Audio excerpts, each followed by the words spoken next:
오늘 말씀은 특별히 우리 잘 알고 있는 한 여인, 요한복음에 보면 마리아라고 기록되어 있습니다. 마리아가 향유옥합 아주 귀한 나드 향유를 깨뜨려 예수님에게 부어 예수님의 십자가 그 장례를 준비하는 그 아름다운 말씀이죠.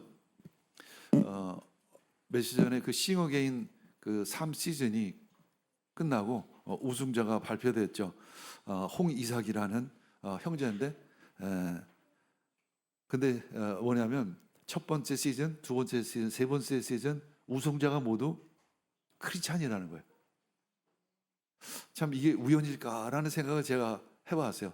우연이 아니다. 우승이 거기서 우승한다는 것이 보통 어려운 일이 아니잖아요. 몇 분은 이제 들어가서 봐서 알겠지만 보통 탁월한 기량을 가지고 있지 않으면 뭐 참가조차도 할 수 없는 그런 경연대회인데 그 세 번 다 기독교인이 우승을 했다는 거예요. 첫 번째 시즌은 우리 알다시피 그 이재철 목사님, 유명한 목사님이죠. 그분의 아들 이승윤 형제가 1등을 하고, 두 번째는 김기태 형제가 했습니다. 그는 우승을 한 후에 하나님께 영광을 올려드린다고, 하나님께 감사를 드린다라고 자기가 크리스찬이라는 것을 드러내기도 했습니다. 시즌 3에는 이제 홍이삭 형제인데 부모님 6년째 벌써 아프리카에서 선교를 하고 있는 선교사님 부모를 두고 있습니다. 아프리카에서 한국에서 이제 처음으로 아프리카에 세운 쿠미 대학교의 총장으로 또 교수로 지금 섬기고 있습니다. 자, 제가 그 싱어게인을 보면서 가끔 노래를 부르는 그 형제나 자매들을 보면서 그런 생각을 해요. 참 저 쉽지 않은 길인데, 그렇죠? 우리 노래한다는 것이 쉽지 않은 길이잖아요. 쉽게 얘기해서 노래를 통해서 성공한다는 거 참 어려운 일인데, 저도 어떤 마음을 가지고 저 음악을 할까? 남이 음악 한다면 우리는 그냥 멋있다고 이야기하지만 내 아이가, 내 자녀가 음악 한다면 말이죠, 사실은. 우리가 쉽지 않기 때문에 그런 것입니다. 가끔 내 자녀가 너 음악 한다고 하면 마치 낭비처럼 느껴질 수가 있어요. 왜 너 그런데 허비하느냐? 이런 이야기를 하죠. 뭔가 확률이 있는 그 전공을 찾고 확률이 있는 길을 가지, 그 어려운 길을 가느냐? 이런 질문을 합니다. 그 임재범 씨라고 이제 뭐죠? 싱어게인의 심사하시는 분 중에 한 분인데 이분도 크리스찬이에요. 이분이 그런 얘기를 해요. 심사평 중에 슬픔이 뼛속까지 깊이 스며드는 고통이 노래하는 사람에게 자산이다. 감정을 표현할 때 그 외롭고 힘든 시간, 그것을 경험하지 못한 사람은 슬픔을 표현할 수 없다고. 우리의 슬픔은 저축이 되어서 다른 사람의 영혼을 위로하는 능력이 되어서 오히려 감사다. 이런 표현을 합니다. 얼마만큼 노래하는 사람의 어떤 외로움, 힘듦, 참 그것을 뼛속까지 느꼈던 그 감정을 몇 마디 심사평으로 표현했습니다.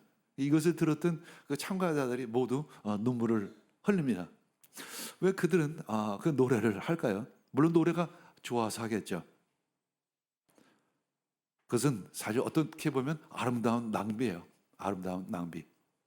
사실 우리가 아름다운 낭비를 하는 사람이 없다면 이 세상이 어떠할까? 그런 생각을 해봅니다. 오늘도 아침에도 어제도 제가 설교를 준비하면서 찬양을 들었습니다. 그 찬양을 들으려면 찬양하는 사람이 있어야 돼요. 찬양하는 가수가 있어야만 내가 그 노래를 들을 수가 있죠. 근데 그 길은 쉬운 일이 아니었습니다. 근데 저는 그 찬양을 들으며 큰 은혜를 받죠. 감동을 받습니다. 질문합니다. 만약에 그런 노래가 없다면 어떻게 될까? 그런 가수가 없다면 어떨까를 생각하면 너무 삭막한 것이죠. 세상이 얼마나 건조할까? 사랑을 생각해 봅니다. 사랑은 사실은 낭비예요. 어떻게 보면. 낭비 없이 여러분들 사랑할 수 있겠습니까? 여러분들 자녀를 키우는데 낭비 없이 사랑할 수 있을까요? 여러분들 요즘 계산을 하니까 결혼할 수가 없는 거예요. 계산하니까 아이를 낳을 수가 없는 것입니다. 계산하면 사랑을 못해요. 여러분들 가만히 생각해 보면, 오늘 말씀을 가만히 생각하면 반응이 여러 가지일 것입니다. 아, 진짜 왜 그렇게 낭비할까? 왜 쓸데없이? 그게 1년치 품삯이에요. 향유값을 깨뜨리는 그 향유값이 1년치 품삯입니다. 아니, 그냥 한 10분의 1 정도만 덜어서 뿌리지, 굳이 그렇게 낭비를 할 필요가 있는가? 라는 질문을 하게 돼요. 그것이 보통 상식입니다. 그러나 오늘 집에 돌아가셔서 가만히 오늘 말씀을 묵상하며, 아름다운 낭비가 없으면 이 세상이 어떠할까? 거룩한 낭비가 없으면 이 세상이 어떠할까? 진짜 창조적인 그런 낭비가 없으면 이 세상이 이렇게 살만한 곳이 됐을까? 이렇게 발전이 있었을까라는 것을 가만히 돌아보시기를 바랍니다. 자, 오늘 말씀을 통해서 깊이 깨달음이 있으시기를 원합니다. 그리고 여러분들 역시 그 아름다운 낭비를 하시기를 원합니다. 늘 계산적으로만 살지 않기를 바랍니다. 그리고 거룩한 낭비를 하나님께 드리기를 원합니다. 그리고 창조적인 낭비를 통해서 이 세상을 변화시키기를 원합니다.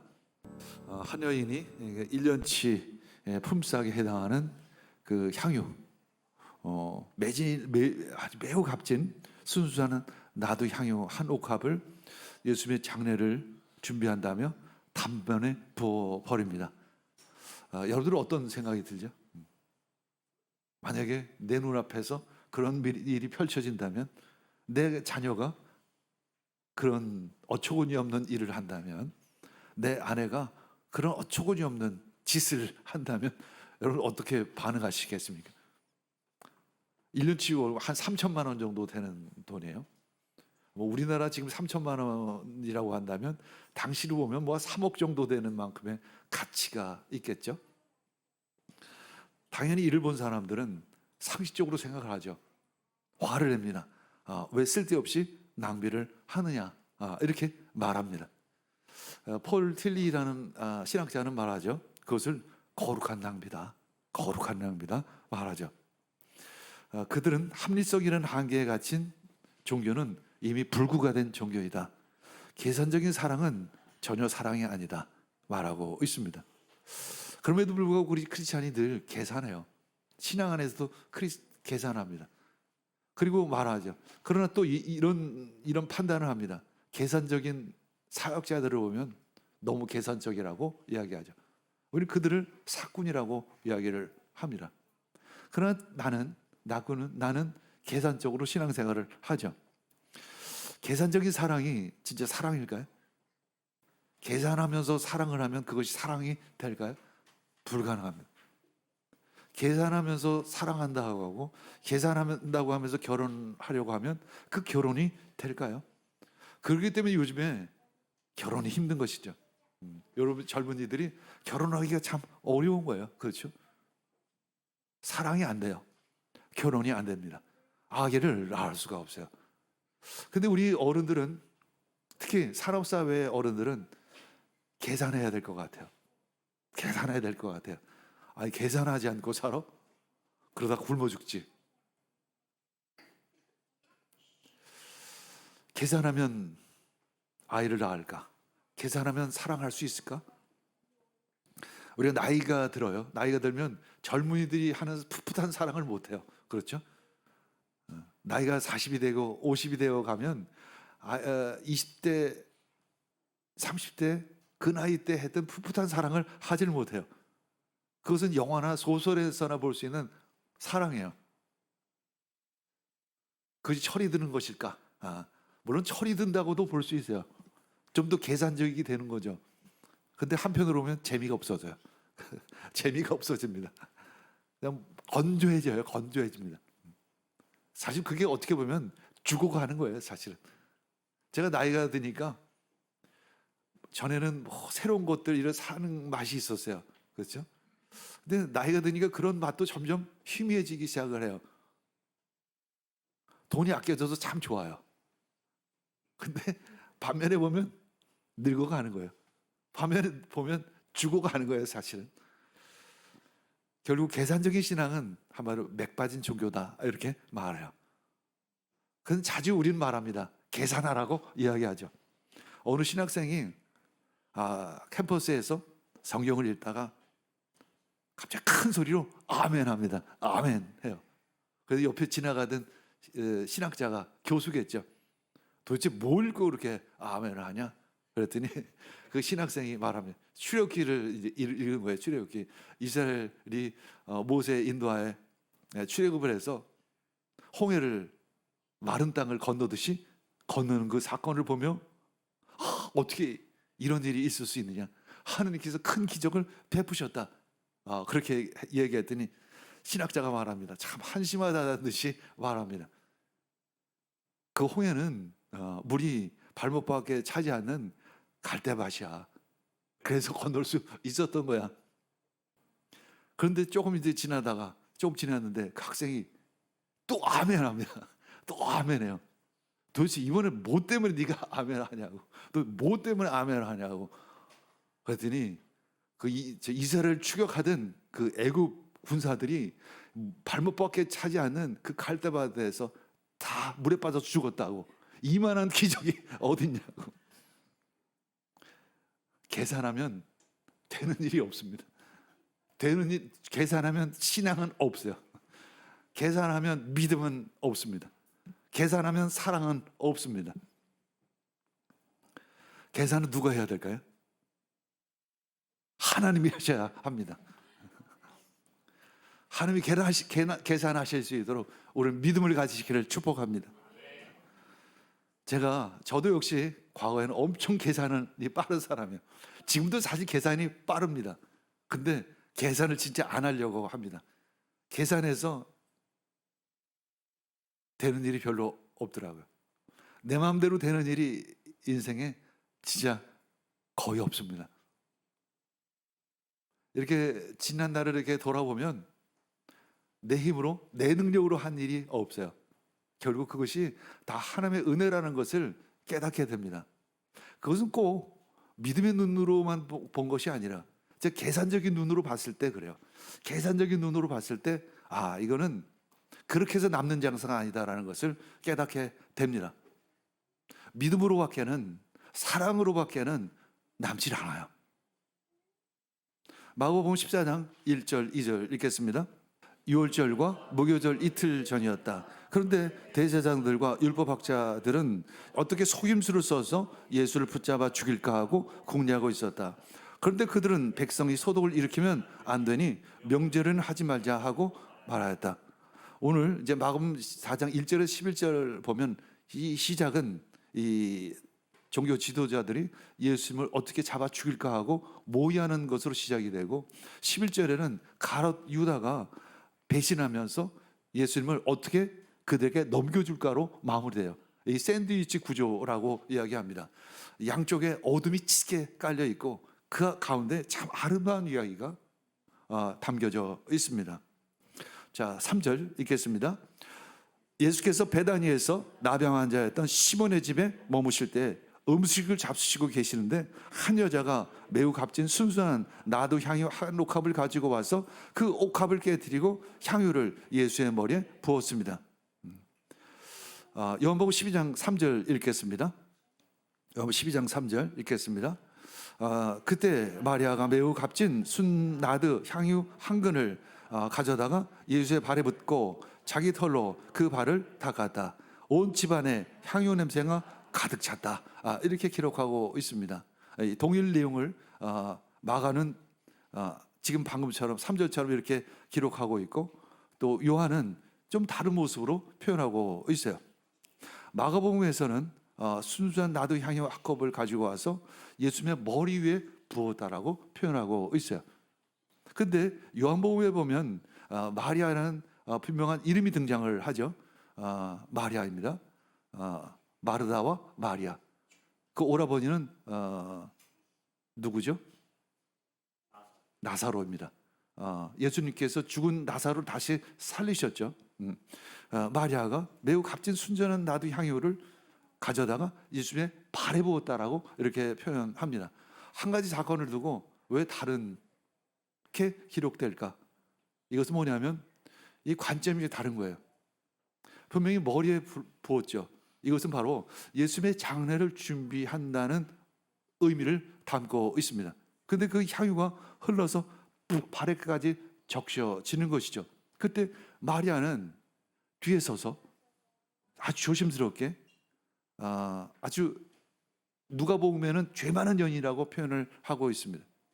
죄 많은 죄인의 모습으로 뒤에 서서 어떻게 얼굴 들을 수 없는 모습으로 자기 머리카락을 가져다가 그분의 예수님의 발을 닦는 것이죠. 이것은 뭐냐면 예수님의 그 속죄의 의미를 굉장히 강요하고 강조하고 있는 것입니다. 강조점이 다른 것이에요. 가장 값비싼 향유를 부었던 것이죠. 그리고 당시에 여성에 있어서 가장 중요한 부분이 어떤 부분이냐면 머리카락입니다. 가장 귀한 머리카락을 그 발을 닦는 것이죠. 이것은 무엇이냐면 깊은 사랑의 마음인 것이죠. 감사의 표현인 것입니다. 아름다운 감사의 마음, 아름다운 예배를 지금 마리아가 드리고 있는 것이죠. 예배는 어떻게 드려야 할 것인가? 예배는 어떻게 드려야 할 것인가? 신령과 진정으로 드리는 것이죠. 우리가 신령과 진정으로 드리는 것은 도대체 어떤 의미일까? 가장 귀한 것을 드리는 것을 의미합니다. 내 마음이 가장 귀하죠. 그렇죠? 내 마음과 뜻을 다해 하나님을 사랑하는 그 사랑의 마음을 가지고 나아가는 것이 바로 예배에 있는 것입니다. 그냥 일주일에 한 번 그냥 뭐 때가 됐으니까 의례적으로 드리는 형식적인 것이 아니에요. 제 마음과 뜻을 다해 생각을 다해 몸을 들여서 온전한 예배를 드리는 것입니다.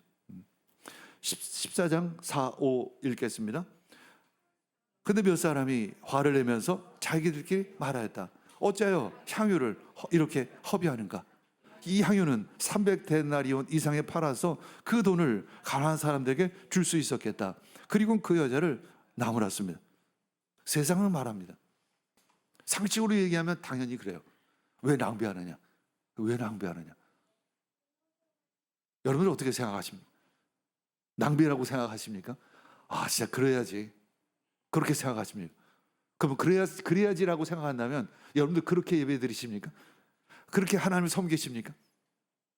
1956년 1월 우리가 잘 알고 있는 내용이죠.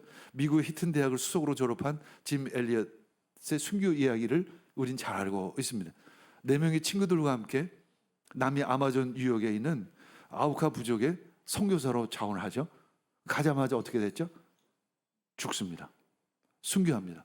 그때 라이프지의 헤드라인으로 이렇게 쓰여져 있어요. What an unnecessary waste. 이 얼마나 불편한 낭비인가.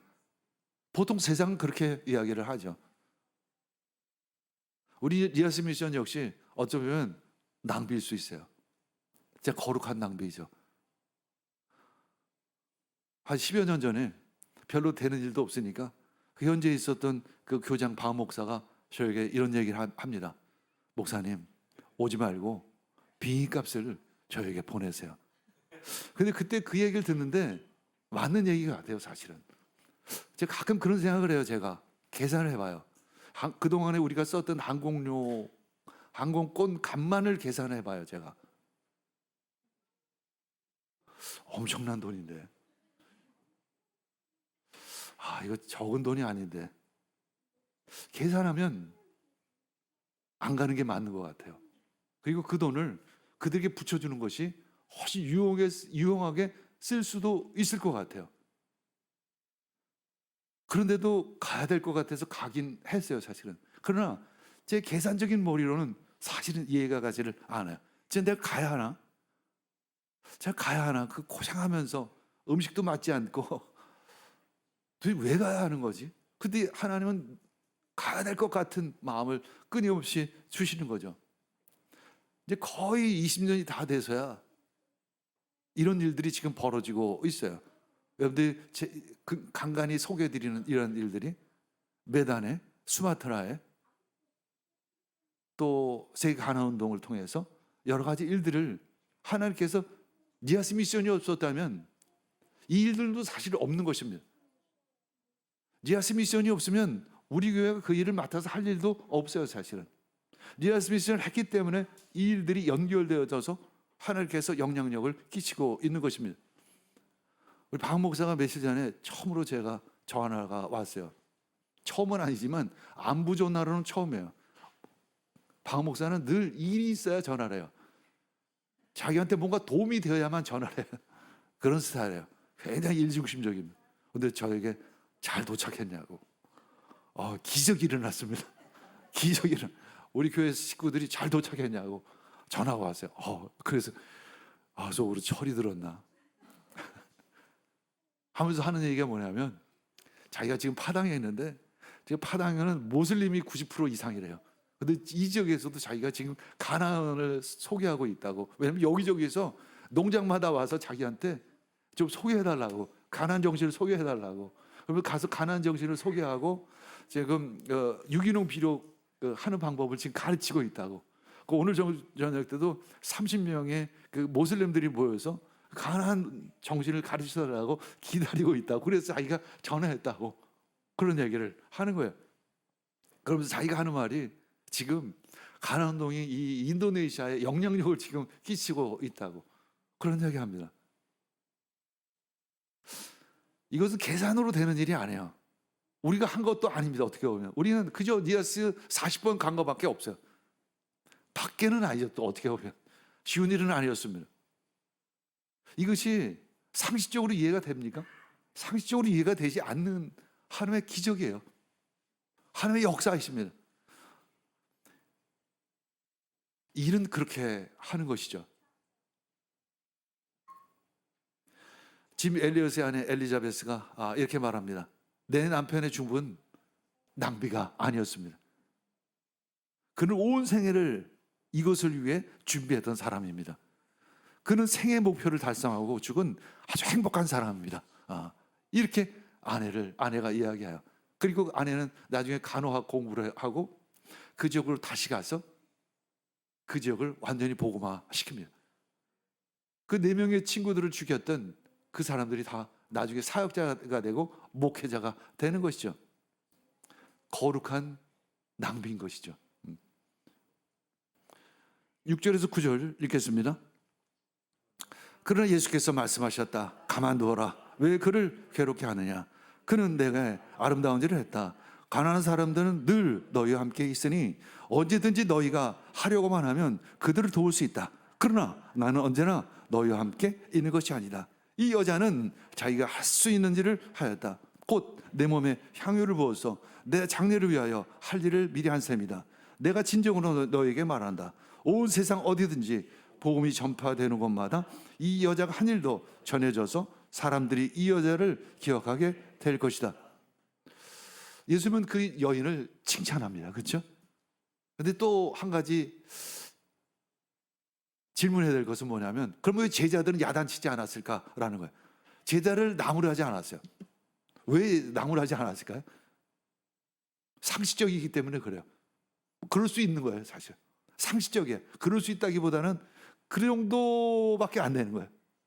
그건 얘기거리가 안 돼요. 얘기거리가 안 돼요. 상식적인 것은 얘기거리가 안 됩니다. 여러분, 이 세상이 상식으로, 물론 상식으로 기본적인 것은 유지가 돼요. 마치 우리 하루 밥 세 끼 먹는 것과 같아요. 그냥 기본적인 유지는 상식적인 사람으로 돼요. 계산적인 사람으로 돼요. 그러나 세상의 진보는, 발전은 창조적인 낭비를 하는 사람들에 의해서 만들어집니다. 예수님은 그 여인을 향해 아름다운 일을 했다라고 말합니다. 칼론 에그론이라는 단어를 사용하는데, 이것은 적절한 아름다움이라고 표현하기도 하는데, 이것은 창조의 원래의 모습의 그 아름다움이라는 것을 의미합니다. 여기서 적절한 적당한 아름다움이 아니라 이 본질적인 아름다움을 얘기하고 있어요. 그것은 뭐냐면 하나님을 경배하는 모습이라는 의미가 그 안에 또 담겨 있습니다. 하나님이 우리를 가장 아름답게 볼 때가 언제인지 아십니까? 우리가 예배드릴 때입니다. 우리가 천국에 가면 도대체 무엇을 할까요? 예배드리는 것입니다. 왜냐하면 그때가 가장 아름답기 때문에 그런 것이죠. 마르돈 바라는 미국 학자는 이런 책을 썼습니다. 고귀한 시간 낭비. 예배에 대한 책인데 고귀한 시간 낭비예요. 왜 고귀한 시간 낭비일까? 예배 드리는 시간에 우리는 우리의 시간을 벗어나서 하나님의 영광의 시간에 들어갔기 때문이다. 이렇게 말씀하고 있어요.